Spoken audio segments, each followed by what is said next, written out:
bahwa sahabat Ibnu Abbas mengatakan Al-Quran itu diturunkan 2 kali. 1 kali diturunkan secara global, ya, secara global 30 juz, diturunkan dari Lauhul Mahfuz menuju Baitul Izzah, satu tempat yang ada di langit dunia. Itu 30 juz. Dalam hadis Rasulullah SAW yang bersumber dari sahabat Ibnu Abbas, ya, bahwa semua kitab suci samawi, kitab samawi itu diturunkannya di malam Lailatul Qadar, ya, di bulan Ramadan, di malam Lailatul Qadar, ya. Nah, kemudian ada penjelasan, ya, untuk Al-Quran yang diturunkan secara global, ya, 30 juz sekaligus itu diturunkannya di hari ke-24 bulan Ramadan. Nah, kemudian Al-Quran periode yang kedua diturunkan secara berangsur-angsur, ya, selama 23 tahun sesuai dengan periode dakwah Rasulullah SAW. Dan ayat pertama diturunkan pada malam ke-17 bulan Ramadan, ya, makanya diperingati sebagai malam Nuzulul Quran, ya. Itu ayat pertama yang diturunkan secara berangsur-angsur, ayat 1 sampai ayat 5 surat Al-Alaq, ya. Baik.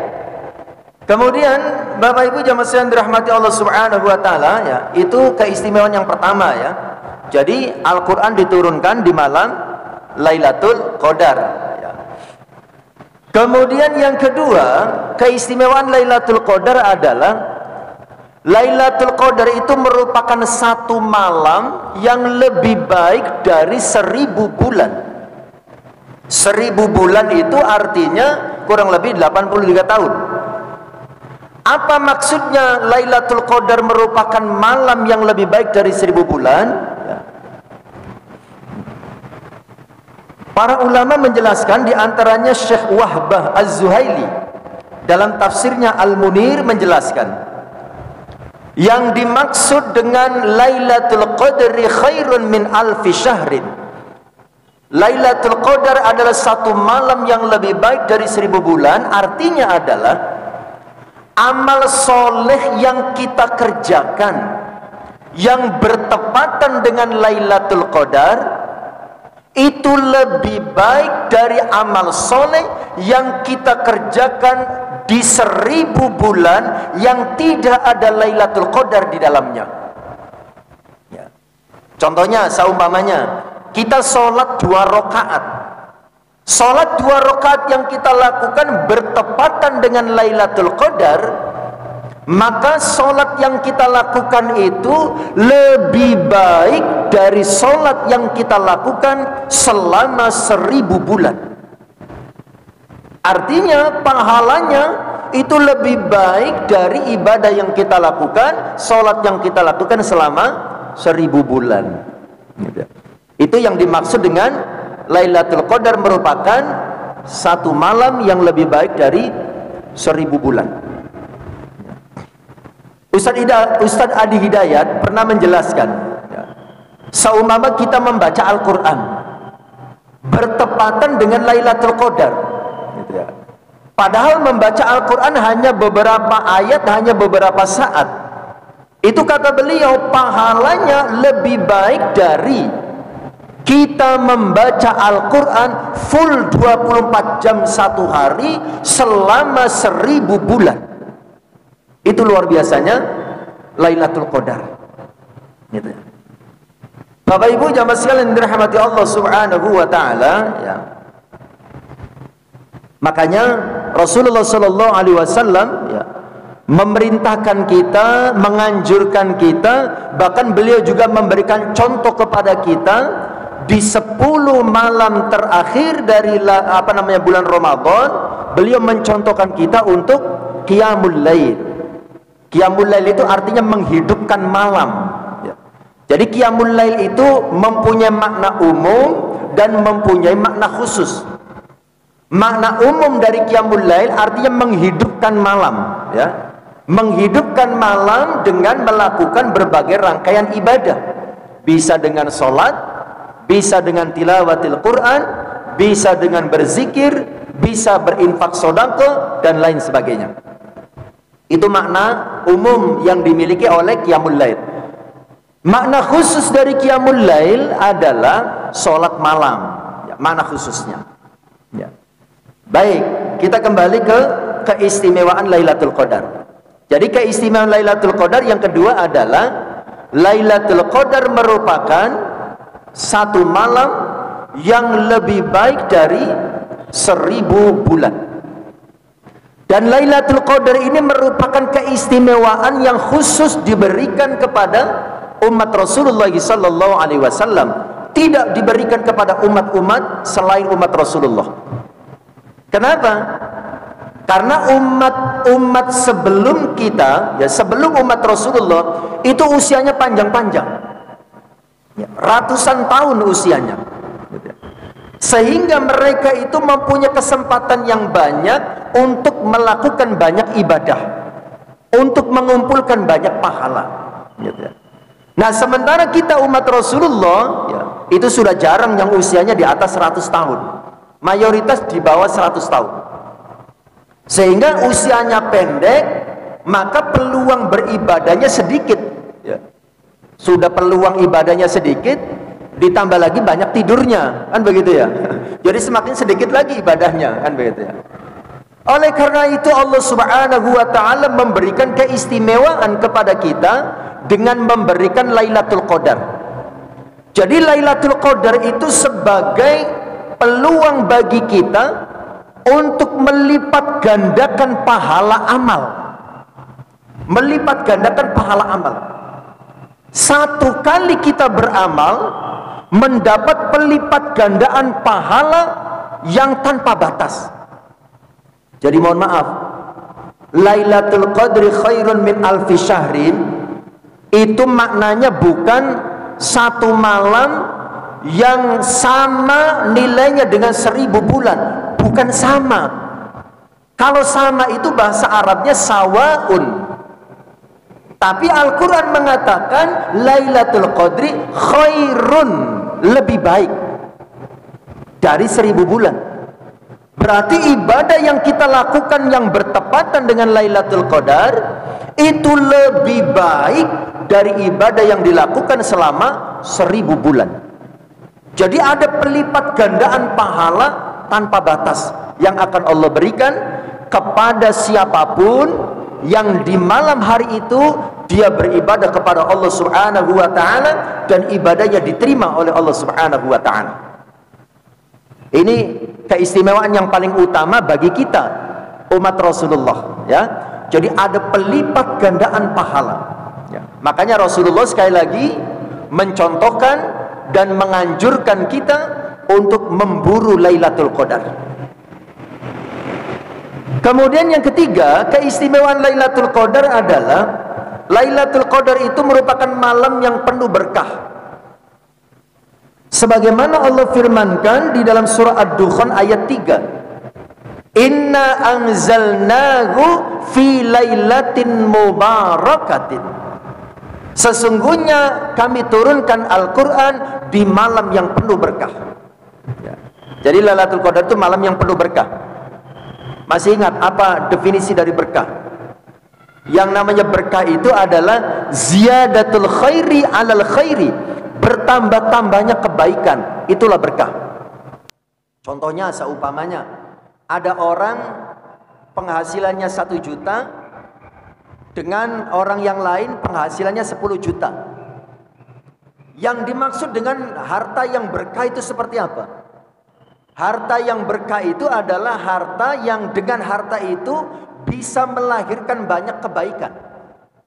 Gajinya 1 juta tapi bisa untuk bayar SPP anak, SPP-nya nggak nunggak, kan begitu ya. Kemudian bisa untuk kebutuhan harian, bisa untuk bayar listrik, bisa beli pulsa, bisa untuk sembarang-sembarang sesuai kebutuhan. Berarti 1 juta itu berkah. Karena dengan 1 juta melahirkan banyak kebaikan. Tapi yang 10 juta, apakah pasti berkah? Belum tentu. Bisa jadi yang 10 juta dia serba kekurangan. Untuk nyicil ini kurang, untuk bayar ini kurang, untuk ini nunggak, untuk itu nunggak. Bisa jadi itu menunjukkan ketidakadaannya berkah. Kembali ke masalah utamanya. Jadi Lailatul Qadar itu keistimewaan salah satunya adalah malam yang penuh berkah. Karena di malam itu kebaikan dilipat gandakan oleh Allah Subhanahu wa ta'ala. Yang keempat, Lailatul Qadar merupakan malam ditentukannya takdir 1 tahun ke depan. Sebagaimana Allah firmankan dalam Ad-Dukhan ayat 4 itu. Fiha yufraqu kullu amrin hakim. Di malam itu dijelaskan semua urusan yang penuh hikmah. Jadi di malam itu Allah tulis takdir kita untuk 1 tahun ke depan. Kemudian dijelaskan semuanya kepada para malaikat untuk dilaksanakan. Makanya pada malam hari itu, di Lailatul Qadar itu, semua malaikat turun ke dunia, termasuk malaikat Jibril. Untuk apa? Untuk melaksanakan takdir yang sudah Allah tulis untuk kita. Sebagaimana Allah firmankan di dalam surat Al-Qadar ayat 4. Tanazzalul malaikatu warruhu fiha biizni rabbihim min kulli amr. Tanazzalul malaika, malaikat turun. Warruhu fiha, dan juga malaikat Jibril fiha, di malam itu. Malaikat turun biizni rabbihim, dengan izin Tuhan mereka. Untuk apa? Min kulli amrin, untuk mengurusi segala urusan.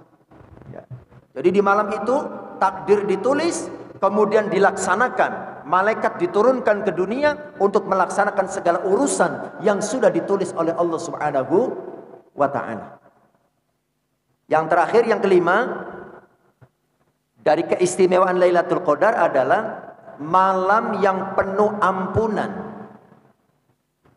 Sesuai dengan hadis Rasulullah sallallahu alaihi wasallam riwayat Imam Bukhari, man qama Lailatul Qadari, barang siapa yang salat di malam Lailatul Qadar, imanan wa ihtisaban, dilakukan dengan iman dan berharap pahala dari Allah Subhanahu wa ta'ala, ghufira lahu ma taqaddama min dzambi, maka dosa-dosanya akan diampuni oleh Allah Subhanahu wa ta'ala.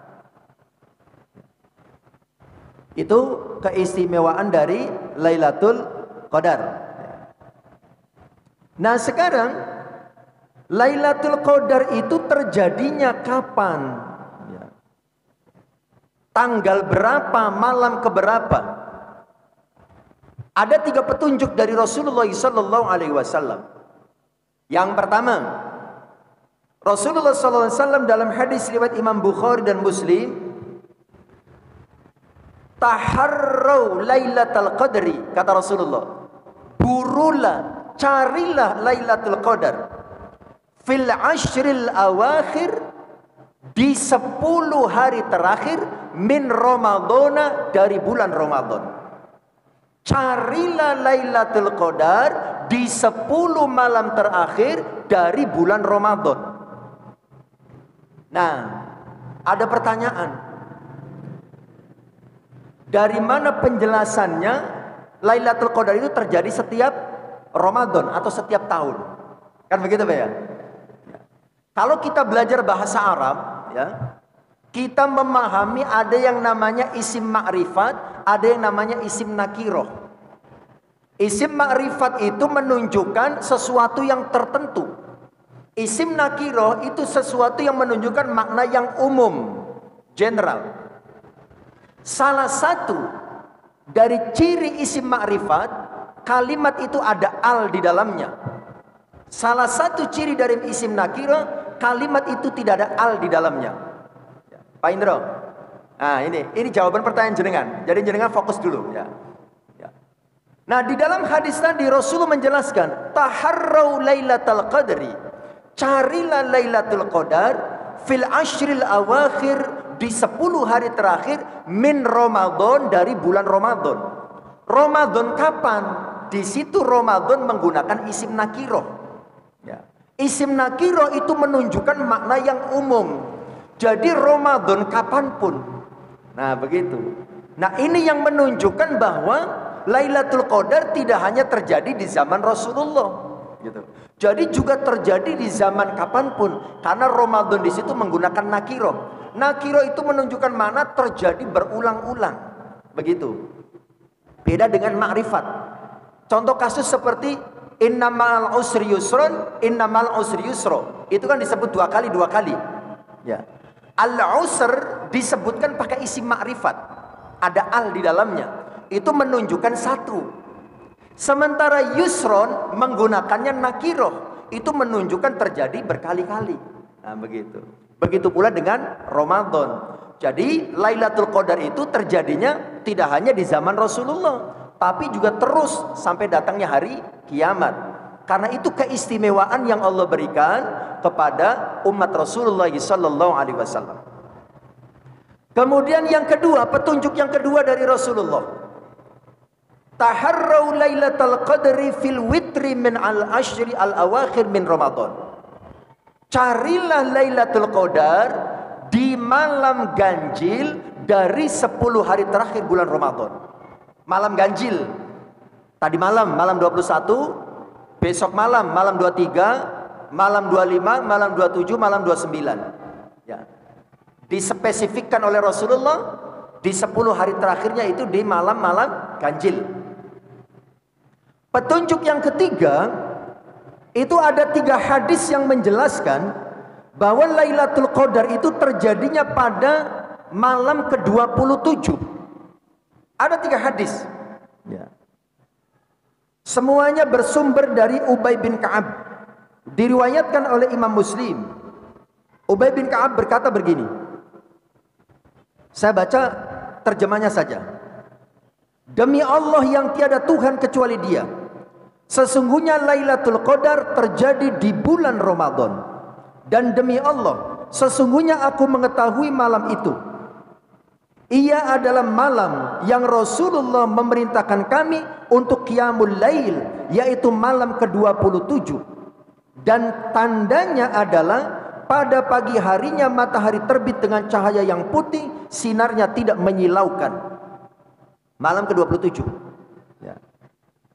Kemudian hadis yang kedua. Ya.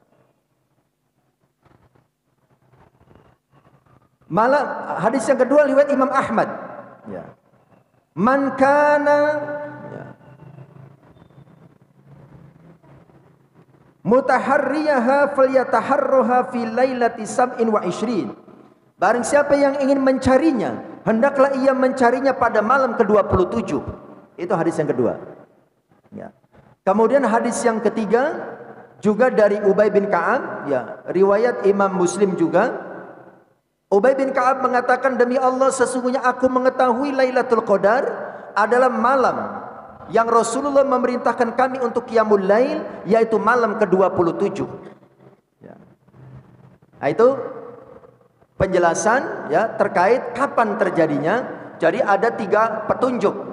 Rasulullah yang pertama mengatakan di 10 malam terakhir, yang kedua di malam-malam ganjil, yang ketiga di malam ke-27. Tetapi penjelasan yang mengatakan bahwa Lailatul Qadar terjadi di malam 27, ya, kata jumhur ulama, ya, ya, berdasarkan hadis tersebut, sebagian ulama mengatakan Lailatul Qadar terjadi malam ke-27. Itu hanya sebagian ulama. Tapi jumhur ulama itu artinya mayoritas ulama menyatakan Lailatul Qadar itu ya pernah terjadi pada malam ke-27. Jadi 3 hadis tadi hanya menjelaskan bahwa Lailatul Qadar pernah terjadi di malam ke-27. Tetapi bukan berarti selalu terjadi di malam 27. Bukan. Hadis itu hanya menjelaskan pernah terjadi di malam 27. Berarti kalau kata jumhur ulama, yang kita ambil adalah di malam-malam ganjil. Malam ganjil yang mana? Itu tidak ada yang tahu. Bisa jadi malam 21, 23, 25, 27 atau 29. Baik. Nah sekarang jamnya jam berapa Lailatul Qadar itu terjadi? Kalau tadi tanggalnya, sekarang jamnya. Para ulama menjelaskan Lailatul Qadar itu terjadinya sepanjang malam. Artinya apa? Yang namanya Lailatul Qadar itu sesuai dengan definisi malam. Malam itu definisinya apa? Malam itu adalah definisinya waktu yang dimulai dari terbenamnya matahari sampai terbitnya matahari. Jadi Lailatul Qadar itu terjadi dari maghrib sampai subuh. Sesuai dengan firman Allah dalam surah Al-Qadar ayat 5. Salamun hiya hatta matla'il fajr. Kesejahteraan itu terjadi sampai terbitnya fajar. Jadi Lailatul Qadar itu terjadinya sepanjang malam, dari maghrib sampai subuh. Cuma malam keberapanya itu yang kita sama-sama tidak tahu, gitu ya. Nah, artinya Bapak Ibu yang dirahmati Allah, ketika kita memahami bahwa Lailatul Qadar itu terjadi sepanjang malam dari maghrib sampai subuh, maka ketika kita memaknai perintah Rasulullah untuk qiyamul lail, untuk menghidupkan malam, para ulama menjelaskan yang namanya menghidupkan malam itu bukan menghidupkan seluruh malam, tetapi mayoritas malam. Artinya di Lailatul Qadar itu atau di 10 malam terakhir itu bukan berarti kita harus begadang dari sore sampai subuh tanpa tidur, bukan ya. Tetapi kita tetap diperintahkan untuk tetap beristirahat. Kita pernah menjelaskan tentang tiga pembagian waktu malam. Sepertiga malam pertama, sepertiga malam kedua, sepertiga malam ketiga. Untuk kita gunakan berburu Lailatul Qadar itu di sepertiga malam pertama dan sepertiga malam ketiga. Jam 6 sampai jam 10, kemudian jam 2 sampai pagi. Jam 10 sampai jam 2 itu tetap kita diperintahkan untuk beristirahat. Karena tubuh kita juga punya keterbatasan. Tubuh kita juga punya hak untuk beristirahat. Habis. Masya Allah. Kalau saja dimulainya 4:30, kayaknya habis semua terbahas ya. Tapi inilah ya, ini sudah takdir Allah Subhanahu wa taala. Sampai di sini ya pembahasan yang bisa dilakukan. Jadi intinya Lailatul Qadar terjadi setiap tahun, setiap Ramadan, terjadi di 10 malam terakhir, di malam-malam ganjil, kemudian terjadinya sepanjang malam. Maka beribadahlah mulai dari habis maghrib sampai jam 10, kemudian istirahat, jam 2 dimulai lagi sampai subuh. Kita mengejar Lailatul Qadar. Mudah-mudahan kita semua mendapatkan Lailatul Qadar sehingga kita berhak mendapatkan pelipat gandaan pahala dari Allah Subhanahu wa taala. Demikian, kurang lebihnya saya mohon maaf. Ihdinas siratal mustaqim. Assalamualaikum warahmatullahi wabarakatuh.